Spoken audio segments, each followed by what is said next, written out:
Thanks for tuning in and welcome to the Division 2 Showcase. We have a lot in store for you today, so let's go. Year 6 has truly become a year of transformation where we've crafted an ever-evolving experience by making modifiers a core part of our seasonal framework. With 3 distinct seasons throughout the year, each introduced significant changes to the endgame and our seasonal model. As we look ahead to Year 7, we remain dedicated to pushing the game to new heights of accessibility for new players and engagement. With only a few weeks remaining until the final climax mission of Year 6, let's take a sneak peek at what's in store for the upcoming Year 7.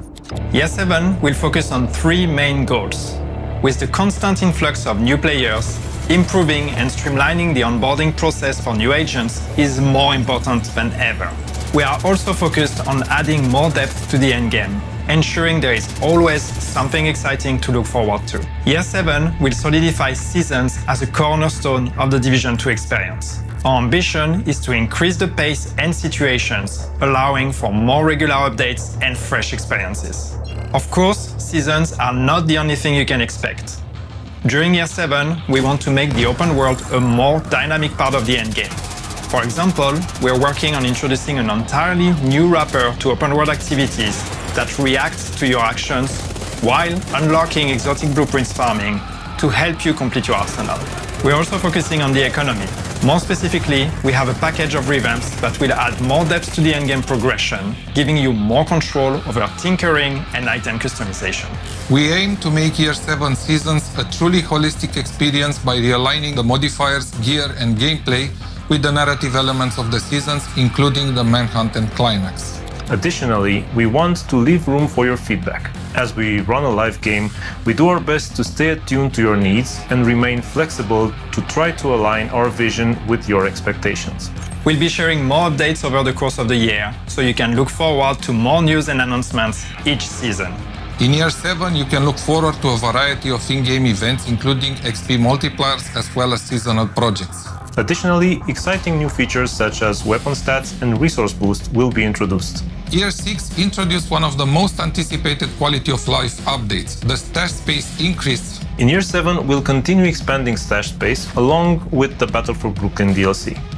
Talking about the DLC, today we are thrilled to bring you an in-depth look at Battle for Brooklyn. Battle for Brooklyn expands the Division franchise with a gripping new story.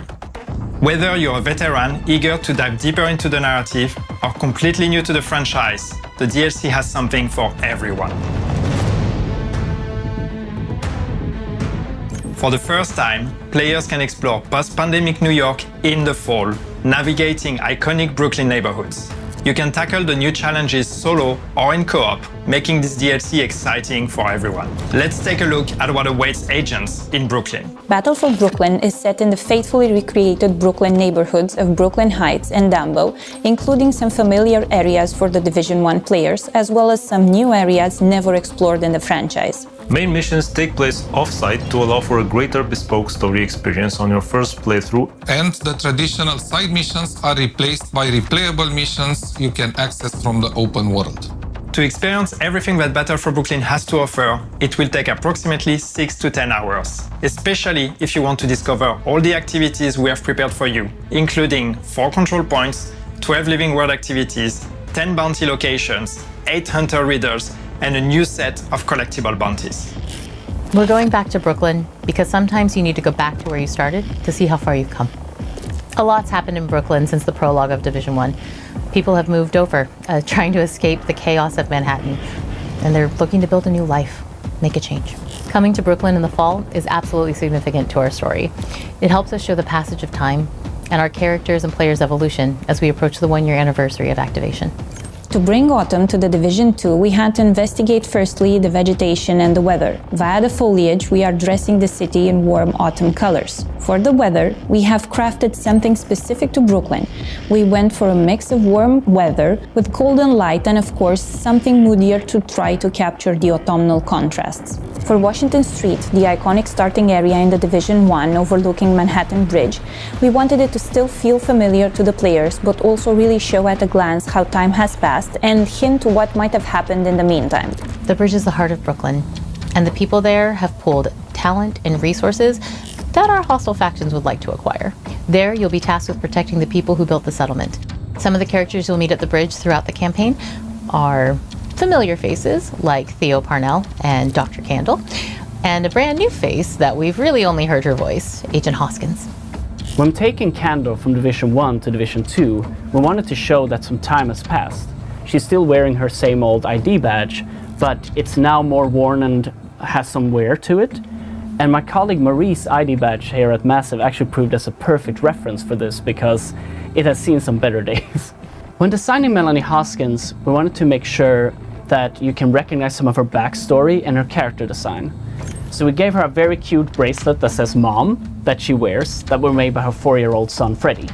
And throughout Brooklyn we've hidden all these character backstories in their character designs.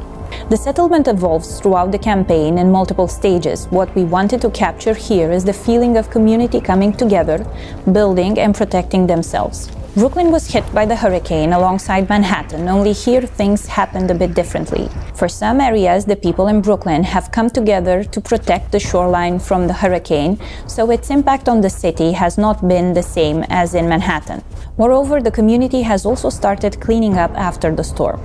People in Brooklyn strive to rebuild their lives. They are looking into covering their base necessities in terms of food and water, so they are using the available space inside the city to do so, including the rooftops. In the DLC, players will actually be facing an enemy that they are usually used to, or that they have been fighting already, and that's the cleaners. But there's a special twist on those cleaners, because they actually have a new weapon, which is what we call the Purple Flame. People might be familiar with the idea of the Purple Flame. Those who have played the Incursion, the Mirror Estate, they might have seen that already. This is something we introduced back then. But in this DLC, in Battle for Brooklyn, the cleaners have been able to find ways to mass produce this weapon, and this is really their main way of bringing destruction. This is how they've launched the assault on Brooklyn now, using that new weapon to really try to erase Brooklyn from the map.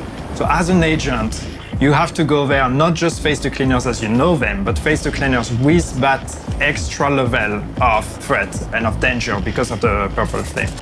In-game, what this means, basically, is there is a new effect that is added to the usual fire effect you would get from the cleaners. Every time you face a cleaner that uses Purple Flame, you're not only going to be set on fire, but we're also adding a corrosion effect.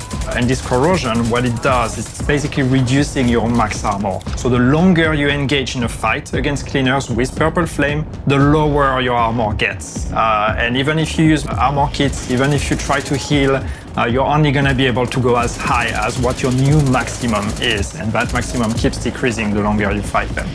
And of course, this is part of our story. This is part of why the cleaners are coming to Brooklyn, or why you need to go there and stop them, because it's an unusual threat. It's something that even the civilians in Brooklyn are not used to. We're going to have to find out how did they produce it, where are they producing it, and how did they get all the supplies they need to actually be able to mass produce this new weapon. No Division story would be complete without the Hunters. In Brooklyn, we have 8 new riddles and 8 masks that you can unlock, if you're willing to take on the challenge. For the Brooklyn Hunters, we wanted their uniforms to actually match their mask designs a bit more than they usually do, and that will also echo into the game design of the puzzles that unlocks them. We wanted to create a cohesive theme while maintaining the amazing classic Hunter look. Control points are a big part of the open world. With Brooklyn, we've taken them one step further. Based on faction ownership, players can expect a different challenge every time they encounter the same control points. Each hostile faction has its own unique ingredients. The Cleaners have the Purple Flame, while the Rikers also have some surprises up their sleeve. Players can expect to encounter those new ingredients in every control point in Brooklyn. For players wanting a bigger challenge, increasing the global difficulty will also have an impact on the amount of ingredients that they encounter in the control points. Smart Cover returns in Battle for Brooklyn as a reimagined skill for PvE and PvP. Using the Smart Cover will reinforce cover, grant buffs to offense and defense, and enhance post resistance for all allies. Players can choose between 2 variants, the Precision Smart Cover and the Fortified Smart Cover. Both variants have some stats tuned differently for PvP. In the DLC, we have a new exotic mask called the Catalyst, and it's actually perfect against the Cleaners as it gives bonus for dealing and receiving status effect damage. So while burning, you can maintain ADS without disruption. When doing the effect for the Catalyst, we wanted to invoke the feeling of a dying fire. So when you move, The air stokes the fires, causing the mass to flare up more and more the faster you go. But when you stop, the fire slowly dies and only smoke remains.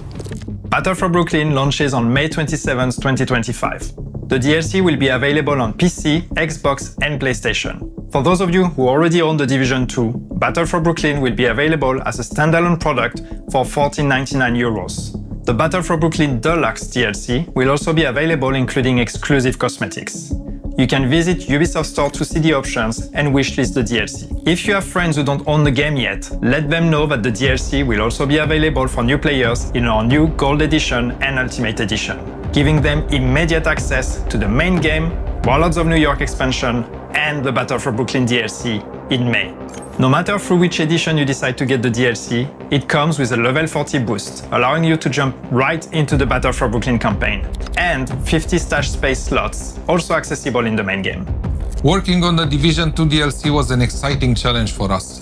We're thrilled to be bringing players back to New York, and we can't wait for you to play the Battle for Brooklyn DLC. Thank you for watching. Now, let's go where it all began. And don't forget to mark your calendars. The rendezvous is planned for May 27th. See you in Brooklyn, agents.